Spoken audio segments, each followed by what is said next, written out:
Assalamualaikum warahmatullahi wabarakatuh. Selamat petang kepada pendengar-pendengar di luar sana, sama ada cara tonton secara live ataupun secara rekod. Hari ini kita akan membincangkan tentang rancangan pengajaran harian. Bersama kita panel Muhammad Afiq Fahmi dan juga tetamu khas kita dari jauh iaitu Nur Asmah binti Samsudin. Okey, saudara Muhammad Afiq Fahmi akan menerangkan serba sedikit tentang tajuk rancangan pengajaran harian beliau. Silakan Muhammad Afiq Fahmi. Baik, Assalamualaikum warahmatullahi wabarakatuh. Terima kasih saudara Nik Abdul Aziz dan yang saya hormati Nur Asmah binti Samsudin, sahabat saya. Baik, kita menjurus pergi kepada tajuk. Sebelum itu izinkan saya untuk ceritakan seberingkaslah berkenaan dengan pendidikan pada masa kini. Dan semua sedia maklum yang mana pendidikan pada hari ini lebih kepada ke arah pendidikan abad 21 dan PA 21.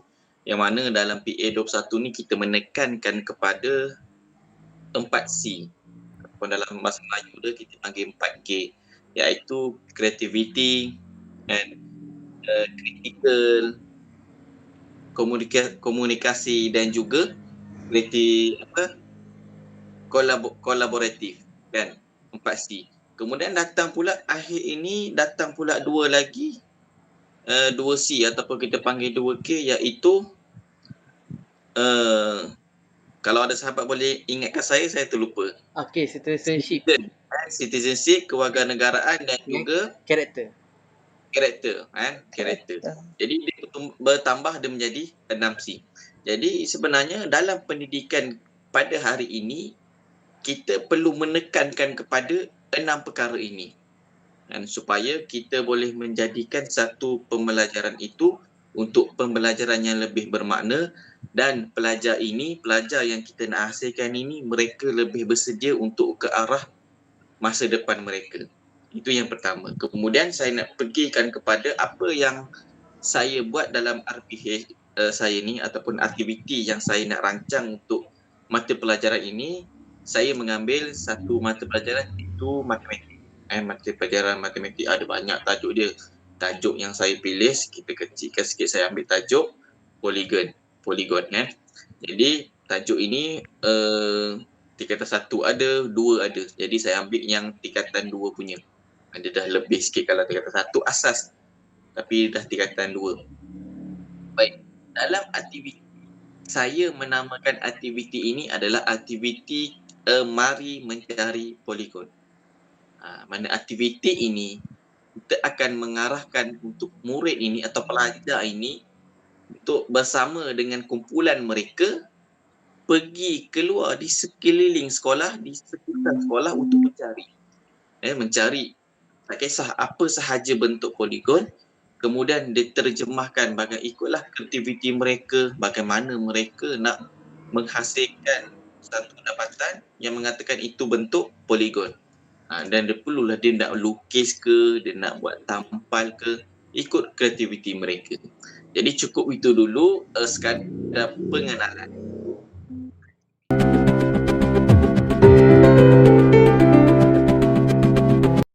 Okey, boleh saya tanya ya, Cikgu Afiq?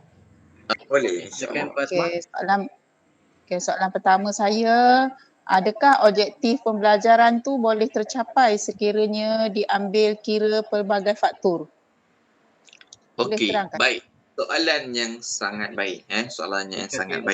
Baik, adakah objektif tadi kita boleh tercapai sekiranya kita ambil pelbagai faktor kan? Boleh jadi kita nak lihat kepelbagaian pelajar itu bagaimana dan kepelbagaian dia punya isi kandungan dia. Betul? Baik, sebenarnya dalam aktiviti ini memang apa yang saya cuba buat, aktiviti ini dah merangkumi kepada kita nak cover kepelbagaian tu. Cuba kita bayangkan kalau dalam satu kelas itu kita ada pelajar yang pelbagai kahur. Ada Melayu, Cina, India contoh. Bila kita buat aktiviti ini, kita takkan bagi kalau Melayu group dengan Melayu sahaja. Cina dengan Cina tak ada. kita akan gabungkan, campur adukkan habis. Sebab apa? Matlamat kita supaya mereka ni boleh berinteraksi satu sama lain. Dan itulah matlamat yang ada dalam PA21 ini, iaitu melibatkan kesemua kaum ni supaya terhasilnya satu perpaduan. Itu yang pertama. Yang keduanya,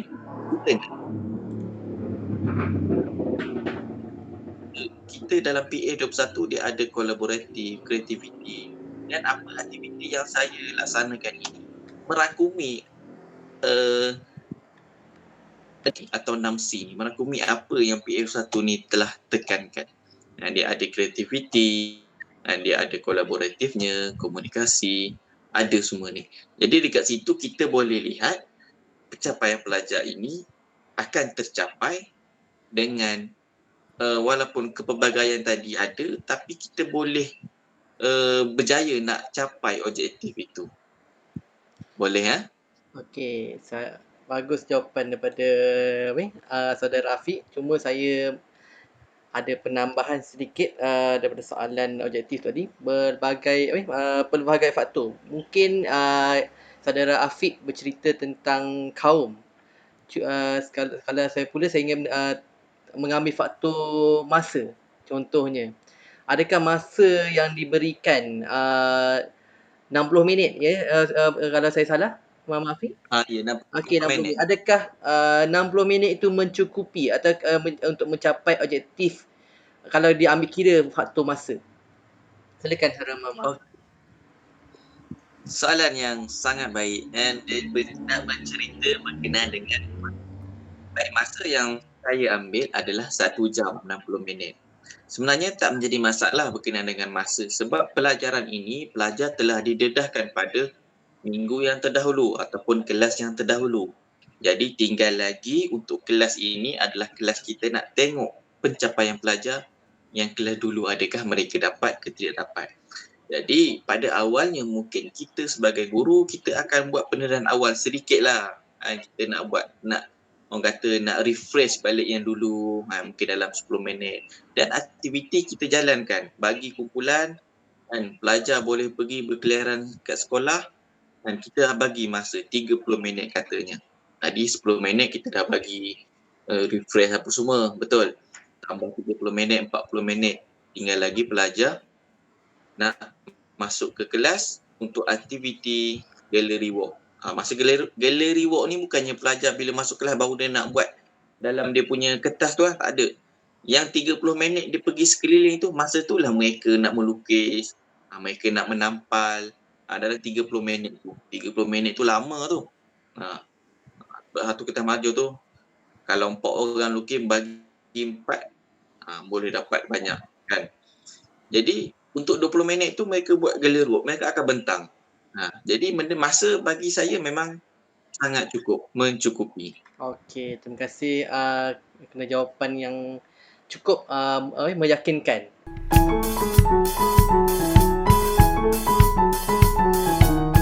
Kemudian soalan kedua, maybe saudari Asmah ingin boleh. Boleh ya, saya tambah lagi soalan? Okey, boleh, silakan. Boleh, tak ada Saya memang nak bincangkan pada soalan ini. Okey.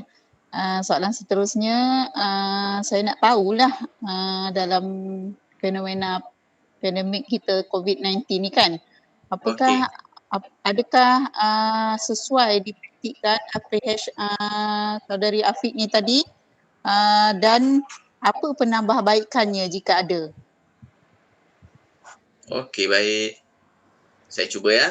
Ya. Silakan Saudara Afiq. Sememangnya bila kita merangka sesuatu ini, ia sekadar ialah rangkaan kan. Kemudian bila berlakunya pandemik, maka sudah pasti ada kekangan-kekangan yang boleh menyebabkan sesuatu itu tergendala ataupun kita perlu nak gubal baru kan.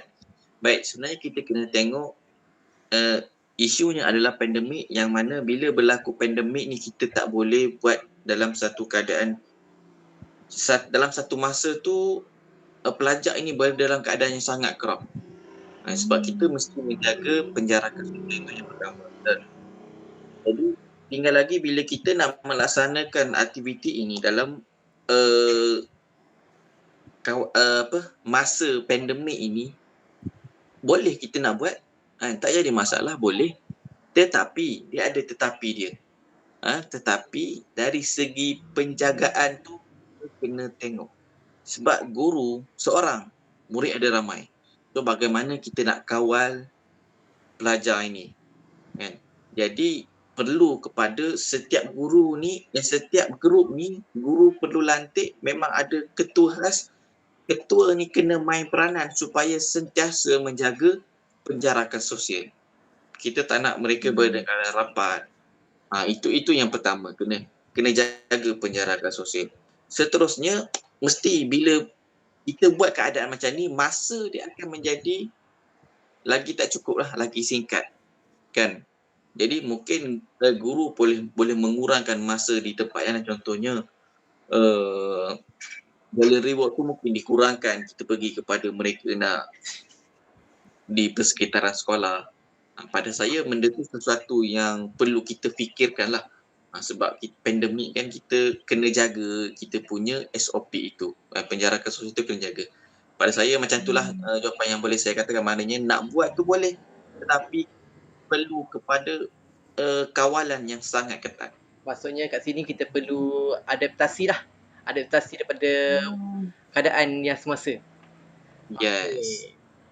So, mungkin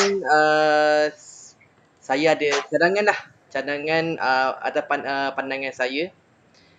Mungkin aktiviti ni kita boleh buat dalam kelas, melibatkan pergerakan yang terhad. Contohnya cikgu menyediakan bahan sedia ada di dalam kelas tersebut dan budak hanya bergerak ke tempat tu sahaja. Tu mungkin saya punya pandangan saja. Mungkin Afiq mungkin berbeza pandangan saya, tapi itu just cadangan saja. Okey, tak ada masalah. Okey, tak apa. Kita tanpa buang masa, kita pergi ke soalan seterusnya. Ya, silakan.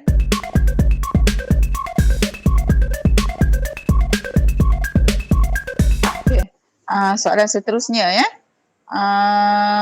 Adakah RPH ni dia benar-benar melibatkan kepelbagaian murid dalam satu kelas tu? Okey, terima kasih yang bertanya. RPH ini melibatkan kepelbagaian murid. Tadi saya dah jelaskan awal tadi. Ya, dan kalau dari segi kepelbagaian kaum dah melibatkan dah. Saya nak jelaskan pula yang kedua ialah kepelbagaian dari segi tahap pencapaian pelajar tu, tahap kecemerlangan dia. Jadi sebagai seorang guru, kita kena peka dengan pencapaian pelajar. Jadi bila kita nak buat aktiviti berkumpulan, jangan pula kita letak kumpulan yang cemerlang dengan yang cemerlang sahaja. Tak boleh, kan? Bila kita nak buat aktiviti sebegini, kita biar sama adil. Kumpulan yang cemerlang biar ada juga kumpulan yang lemah. Sebab apa? Tujuan dia hanya satu, supaya yang lemah tadi dia boleh belajar dengan yang cemerlang tadi. Bukan nak kita kata nanti yang cemerlang ni saja buat kerja. Yang lemah ni tak buat kerja. Tak, yang lemah ni dia akan buat kerja dia juga. Dia akan ada peranan dia. Sama ada dia boleh melukis, dia menulis. Bukan kita tak boleh dengar langsung pandangan dia, boleh, kan? Cumanya peranan dia berbeza. Jadi itu dia, kepelbagaian tu ada. Okey. Boleh dapat Okey, bagus jawapan daripada saudara Afiq. Kita nampak di situ kepelbagaian pelajar. Maknanya kita bagi setiap pelajar, walaupun dia berbagai tahap kecemerlangan, tetapi semua memainkan peranan masing-masing ikut tahap mereka. Itu melakar, memberikan idea. Bagus. Jawapan itu bagi saya sangat tepat dan kena dengan keadaan melibatkan kepelbagaian pelajar. Okey, ada mungkin soalan daripada saya sendiri.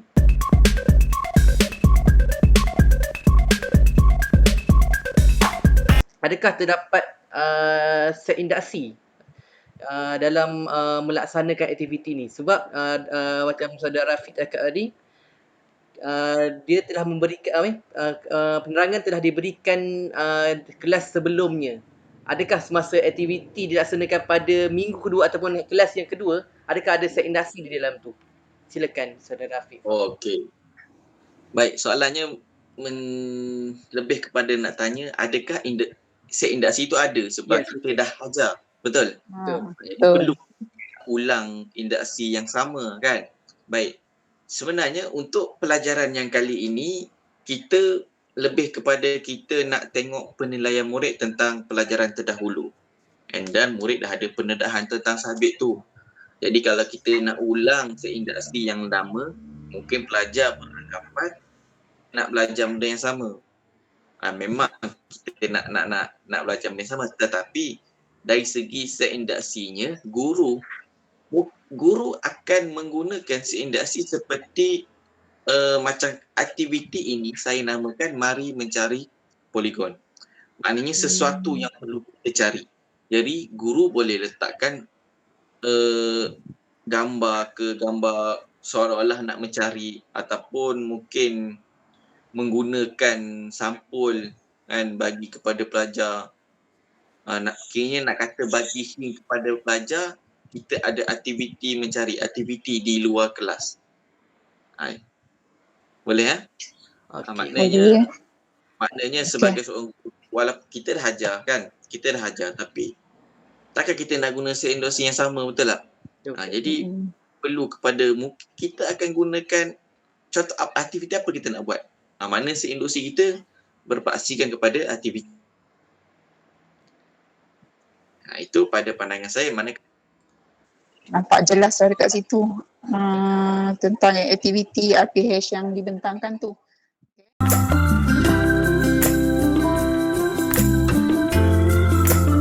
Soalan terakhir dari saya boleh? Boleh kan boleh. saudara. Okay. 2 lagi boleh, 3 pun tak apa. Okay, saya yang terakhir lah soalan saya ni.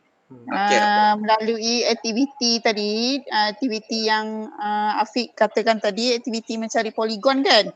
Okay, adakah aktiviti ni dia menyeronokkan untuk semua pelajar tu tadi? Ya, memang patutlah kita nak tahulah kan aktiviti yang kita buat ni seronok. Jadi sebenarnya pelajar ni kalau kita belajar dekat kelas saja dia macam bosan, betul tak? Betul. Sebab betul. persekitaran sama. Jadi kita cuba sikit ubah kan.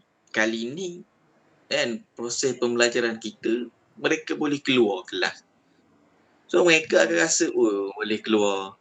Betul tak? Mereka boleh keluar bebas. Seronok berjalan-jalan. Tapi bukan mereka keluar tu nak berseronok. Ada tugasan dia. Cuma dalam masa yang sama mereka boleh bebas lah. Mana bukan di dalam kelas. Dan itu yang saya nak tekankan. Perkara ini dia melibatkan juga berkenaan dengan fun learning. Kan? Jadi dalam PAK satu sendiri pun ada menekankan supaya pembelajaran kita ni lebih ke arah fun learning itu. Mana satu pembelajaran yang menyeronokkan. Sebab apa? Pelajar zaman sekarang ni dia dah dapat bosan. Kalau mereka ni pun jenis main media, Facebook, Twitter, IG kan. Memang dunia mereka macam ni. Dunia kita dulu tak. Dunia mereka ni lebih kepada keseronokan. Jadi kita kena ubah cara pengajaran kita. So kena ada fun learning dalam kita punya kaedah mengajar kita.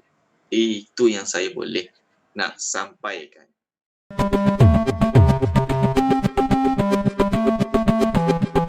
Okey, terima kasih saudara Afiq Fahmi. Kita dah sampai ke penghujung pembincangan kita hari ini. Mungkin kita bertiga boleh membuat rumusan berdasarkan pemahaman kita. Adakah RPH ini mampu ataupun berjaya menyelitkan Paksi 21, fun learning dan juga kepelbagaian pelajar. Okey, mungkin sepatah dua daripada Saudari Asmah dahulu. Okey, daripada perbincangan yang tadilah, yang saya soal dan sesi soal jawab tadi, dapatlah kat sini saya rumuskan. Maknanya skop pembelajaran tu bukanlah terletak di dalam kelas saja. Maknanya guru-guru ni boleh pelbagaikan aktiviti pelajar tu. Contoh dia macam fun learning tu tadi, dia boleh bawa keluar daripada kelas kan. Maknanya konsep belajar tu tak lari walaupun di luar kelas, tapi proses pembelajaran tu sangat bermakna untuk mereka. Okay, itu je untuk Okey, terima yang saya kasih. boleh simpulkan di sini. Okey, terima kasih kepada saudari Asmah. Okey, macam mana pula dengan ahli panel kita? Apakah conclusion daripada RPH sendiri? Adakah anda betul-betul yakin walaupun mungkin ramai di luar sana berpandangan songsang ataupun pandangan lain daripada saudara Afiq? Silakan. Baik, agak sedikit janggal apabila seorang punya orang kata penulisan, dia nak kritik dia punya penulisan. Baik, tapi tak apa, kita jawab juga soalan. Terima kasih. Kalau kita nak kaitkan dengan 3 perkara tadi, fun learning, PA21 dan juga kepelbagaian pelajar. Saya nak tekankan sekali lagi, aktiviti yang saya rangka ini sememangnya menepati kepada ketiga-tiga perkara ini. Di mana fun learning itu ada apabila pelajar ini mereka belajar mencari sesuatu. Dia bukan di dalam kelas, bukan duduk dekat meja dengar cikgu ajar, tak ada. Dia meneroka, pergi meneroka. Itu adalah sesuatu yang fun, sesuatu yang boleh mengembirakan mereka. Itu yang pertama. Yang keduanya, bila kita tengok dalam PA21 itu yang menekankan kepada 6C itu, saya juga menekankan kepada perkara itu. Sebagai contoh, kreativiti. Pelajar dia akan menterjemahkan bagaimana kreativiti mereka melalui sesi pembentangan di akhir nanti di galeri waktu. Bagaimana pelajar ni nak melukis, nak menghasilkan karya yang cantik, tetapi matlamat capai. Itu adalah kreativiti. Kolaboratif, bagaimana mereka bekerjasama dalam satu kumpulan. Dan komunikasi, mereka ada komunikasi satu sama lain. Sebagai contoh, benda ini yang wujud dalam PA1 tu ada. Kita terapkan dalam penulisan ini. Itu yang kedua. Dan yang ketiga ialah kita lihat kepada kepelbagaian pelajar. Kepelbagaian pelajar yang saya sebutkan yang pertama tadi berkenaan dengan perpaduan, saya dah sentuh tadi. Kemudian yang kedua berkenaan dengan pencapaian pelajar juga dah disentuh. Maknanya dari segi kepelbagaian pelajar itu wujud. Dan aktiviti ini berjaya merangkumi atau menghimpunkan ketiga-tiga aspek ini tadi. Wallahualam. Itu sekadar pandangan kecil daripada saya. Okey, terima kasih. Jelas dan padat apa yang disampaikan oleh kedua-dua ahli panel kita. Okey, Tapi sebenarnya mesti ada kelemahan dia. okey, betul tak?